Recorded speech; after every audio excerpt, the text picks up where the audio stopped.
하지만 걱정할 필요는 없을 거라 봅니다. 기존에 보유하고 있는 달러를 수익으로 돌릴 수 있는 방법 조만간 영상으로 인사드리겠습니다.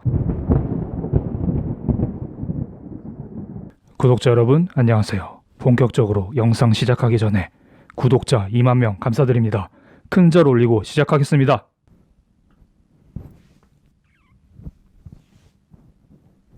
블랙 채널을 만든 지 7개월 정도 지났는데 벌써 구독자 2만 명을 달성했습니다. 이게 모두 다 여러분들의 덕분입니다. 제가 지금까지 다른 사람들의 유튜브 채널을 많이 봐왔는데 다들 내용 자체는 참 좋았습니다. 하지만 분야가 분야이니만큼 내용 자체가 어렵고 말이 너무 느린 분들이 많았습니다. 현대사회에서는 시간이 생명이잖아요. 그래서 저는 그동안 주식, 부동산, 거시경제 흐름 등 여러가지 경제 이야기를 최대한 빠르고 쉽게 풀어나가려고 노력했습니다. 많은 도움이 되셨는지 모르겠습니다. 구독자 2만 명이란 게 그냥 달성된 것은 아닙니다. 눈치채신 분이 계실지 모르겠지만 그동안 조금 과도한 위기론을 주장한 적도 있었고 과격한 발언을 한 적도 많았습니다. 하지만 저의 자극적인 썸네일과 달리 실제 내용은 상당히 부드러웠습니다. 전 수익가이니까요. 썸네일만 쓱 보고 내용은 보지도 않고 악플 다는 사람이 많은데 그런 분들은 그냥 조심스럽게 차단하고 있습니다. 어쨌든 저의 자극적인 썸네일로 인하여 상처받으신 분이 계셨다면 이 자리를 빌어 심심찮은 사과 말씀을 드리겠습니다.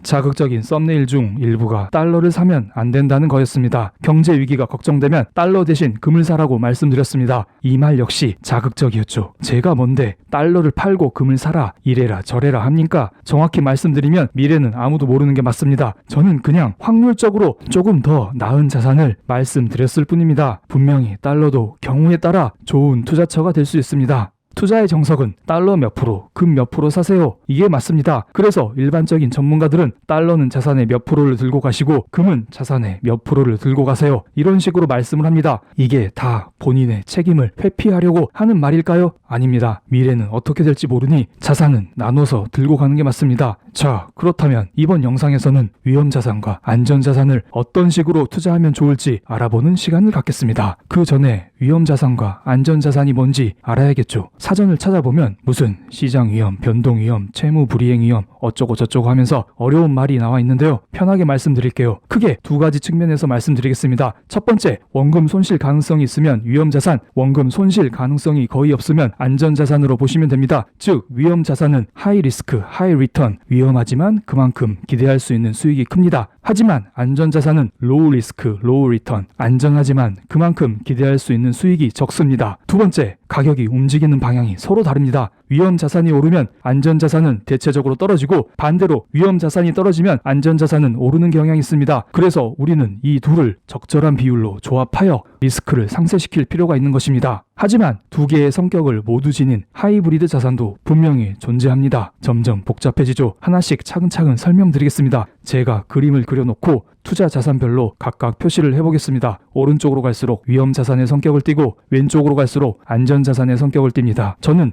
채널 초창기부터 재테크의 시작은 뭐다? 아세이 부, 유세이 동산, 부동산, 바로 실거주 1주택입니다. 앞으로 저금리, 버블 장세를 맞이하여 실거주 1주택은 기본 중에 기본입니다. 부동산은 위험자산이지만 최근 들어 안전자산이 되어버린 느낌도 있습니다. 계속 오르고 있습니다. 그래서 부동산은 위험자산과 안전자산의 가운데에 위치시키겠습니다. 무슨 말이냐면 경제 위기가 오면 부동산은 하락합니다. 즉 원금 손실 가능성이 큰 상품이라는 것입니다. 그런데 최근 들어 경제 위기 가능성이 점점 줄어들고 있고 금리가 계속 내려가면서 부동산 가격이 떨어질 기미가 보이고 있지 않습니다. 부동산이 한 채라도 있어야 시장의 기대 수익률을 따라갈 수 있을 거라 봅니다. 개인적으로 저는 제 자산의 90% 이상을 부동산에 넣어뒀습니다. 자, 그렇다면 실거주 1주택은 보유하고 있다고 가정을 하고 영상을 시작하겠습니다. 나머지 자산은 어떤 식으로 투자하는 게 맞을까요? 그 이전에 본인의 투자 성향을 잘 파악해야 합니다. 본인이 공격적인 투자를 선호하고 어느 정도 원금 손실도 괜찮다라고 생각하시면 위험자산인 주식 투자 비중을 높여야 하고 반대로 본인이 원금은 절대 까먹으면 안 되고 안전 투자를 선호하시면 안전자산인 금, 달러, 채권 비중을 높여야겠죠. 하나씩 살펴보겠습니다. 첫 번째, 자본주의 꽃이라 불리는 주식입니다. 대한민국 국민이라면 주식 투자 한 번쯤은 해보셨을 거라 봅니다. 하지 않았어도 주식에 대한 이야기는 들어보셨을 거라 봅니다. 주식은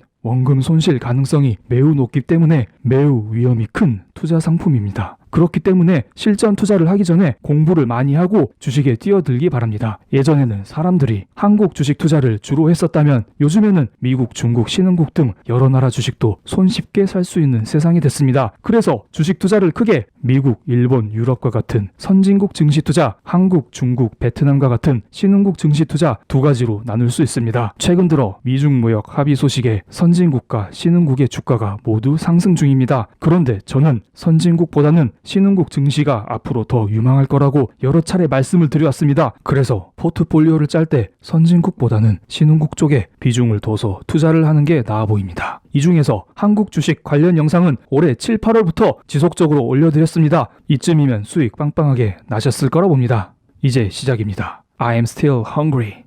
주식 투자를 하시는 분은 공격적인 투자 성향을 지니신 분들입니다. 이 중에서도 더 공격적인 투자를 하고 싶으시면 개별 종목에 투자를 하시고 상대적으로 안전한 투자를 하고 싶으시면 ETF 투자를 하시기 바랍니다. 그냥 어설프게 공부하고 투자할 바에는 그냥 지수 추종하는 ETF에 투자하는 게 낫다고 봅니다. 두 번째, 안전자산 중에서 최고의 안전자산인 채권을 보겠습니다. 이론적으로 채권은 원금 손실 가능성이 제로입니다. 만기 때까지 들고 가면 원금은 돌려주거든요. 그런데 누가 만기까지 들고 가나요? 중간에 사고 팔고 합니다. 그러면서 수익 혹은 손실이 발생할 수 있습니다. 저의 구독자님들은 잘 아시겠지만 저는 채권 투자를 권해드리지 않습니다. 개인적으로 경제 위기 가능성은 거의 없다고 보는 사람이기 때문에 채권 투자할 바에는 금을 사시라고 말씀을 드렸던 적이 있습니다. 조금 더 말씀을 드려볼까요? 지금 미국의 기준금리가 1.5%, 한국의 기준금리가 1.25%입니다. 일반적으로 기준금리가 내리면 채권금리도 함께 내리면서 채권 가격은 올라가게 됩니다. 여기에서 생각을 하나 해볼까요? 사람들이 앞으로 기준금리가 더 떨어질 거라 생각을 합니다. 그렇다면 채권금리 역시 더 떨어지면서 채권 가격은 더 상승하겠죠. 그렇다면 당장 채권을 사야 하는 게 아닐까요? 그런데 말입니다. 지금 기준금리가 1%대입니다. 기준금리가 떨어져봤자 0%인데 그럼 채권 가격은 올라봤자 얼마나 오르겠나요? 그 조금 먹으려고 채권을 사나요? 물론 채권은 안전자산입니다. 투자 수익보다는 내 자산을 지키는 용도로 많이 투자를 합니다. 그런데 반대로 기준금리가 올라버리면 어떻게 되죠?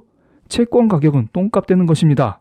여러 가지 경우의 수를 생각하면서 투자하시기 바랍니다. 정리드리겠습니다. 기준금리가 내려가면 채권 투자로 수익을 볼 수 있지만 수익의 정도는 크지 않을 것이다. 반대로 금리가 오를 경우에는 손해를 볼 수 있다. 세 번째, 다른 안전자산인 금을 보겠습니다. 저는 안전자산 중에서 채권 달러보다는 금 투자를 선호하는 편입니다. 개인적으로 해지용으로도 금을 일부 보유하고 있습니다. 금은 제가 1트라이온스당 1300달러일 때부터 지속적으로 사 모으시라고 말씀을 드려왔습니다. 이제 와서 뒤늦게 매수하신 분들이 무슨 언제 오르냐고 말씀하시는데요. 그런 분들은 그냥 매도하세요. 금의 성질에 대해 아직 잘 모르는 것 같습니다. 금은 단기적으로 차익 실현하는 상품이 아닙니다. 금은 부동산처럼 장기 투자하는 상품입니다. 금 투자는 부동산처럼 계속 강조드리고 있습니다. 앞으로 화폐 가치 하락에 대비하여 경제가 좋든 안 좋든 내 재산을 지키기 위해 자산의 일부로 꼭 들고 가야 하는 자산입니다. 그런데 이거 가지고 오르니 마니 물렸네 어쨌네 그냥 그럴 바에는 주식을 사세요. 주식이 오를 것 같으면 주식을 매수하시고 떨어질 것 같으면 잠시 현금화시키는 투자를 하면 됩니다. 지금은 미중 무역 협상 분위기로 인하여 위험 자산에 돈이 몰리고 있습니다. 당연히 금 가격의 조정이 나올 수밖에 없을 거라 봅니다. 금에 대해서는 여러 차례 말씀을 드렸으니 자세한 설명은 생략 드리겠습니다. 필요하다면 따로 영상을 제작해 드리겠습니다. 네 번째, 마지막 안전자산인 달러를 보겠습니다. 제 채널은 달러 때문에 떴다고 해도 과언이 아닙니다. 원달러 환율이 1200 부근에서 움직였을 때 저는 지금 달러 사면 안 되는 4가지 이유라는 영상을 올려드렸었고 이것 때문에 욕을 엄청 먹었습니다. 빨갱이, 대깨문, 정부 앞잡이 등등 다양한 말을 들었습니다. 저는 수익 관점에서 다 잘 되시라고 말씀을 드렸을 뿐인데 이걸 정치적으로 엮어버리다니 어쨌든 지금은 달러 약세, 위안화 강세와 함께 원달러 환율이 1150원대로 하락했습니다. 제 채널 구독자분들 중에는 달러를 자산의 비중 100%로 유지하고 계신 분들은 없을 거라 봅니다. 그런 분은 비중을 줄여서 얼른 마음의 여유를 찾는 게 나아 보입니다. 하지만 이미 일정 비율의 달러를 보유 중이시라면 어쩔 수 없죠. 하지만 걱정할 필요는 없을 거라 봅니다. 기존에 보유하고 있는 달러를 수익으로 돌릴 수 있는 방법 조만간 영상으로 인사드리겠습니다. 달러에 대한 추가 영상은 11월 중으로 꼭 올려드리겠습니다. 지금까지 위험자산인 주식과 안전자산인 금, 채권, 달러에 대해 간단히 살펴봤는데요. 일반적으로 전문가들은 위험자산과 안전자산의 비율을 6대4로 유지하라고 이야기를 합니다. 저도 어느 정도 동의합니다. 기본적으로 6대4를 세팅해 놓고 시장 흐름에 따라 어느 쪽에 비중을 더 두는 것을 정해야겠죠. 그런데 최근에는 위험자산과 안전자산의 경계가 애매해지고 있습니다. 영상 초반에 말씀드린 부동산의 경우에도 요즘에는 어느 쪽에 속해 있는지 감이 잘 안 오시죠? 그리고 저금리 시대를 맞아 배당주가 뜨고 있습니다. 은행 예금을 들어봤자 이자를 얼마 받지 못하니 차라리 배당을 많이 주는 주식을 매수하자는 것입니다. 배당주는 위험자산일까요? 안전자산일까요? 배당주 역시 주식이기 때문에 위험자산에 속합니다. 하지만 시세의 변동폭이 상대적으로 적기 때문에 어느 정도 안전자산의 성격도 지니고 있습니다. 2008년 이후 우리는 처음 겪는 시대에 살고 있습니다. 역대급으로 화폐 가치가 하락하는 시대를 맞이하여 많은 혼란을 겪고 계실 거라 봅니다. 이 시기에 적응을 하냐 못하냐가 여러분의 삶의 방향을 크게 바꿀 수 있을 거라 봅니다. 앞으로 저와 함께 쉬운 재테크를 해보시죠. 참고로 저는 부동산, 위험자산, 안전자산을 90대 5대5 비율로 보유 중입니다. 감사합니다.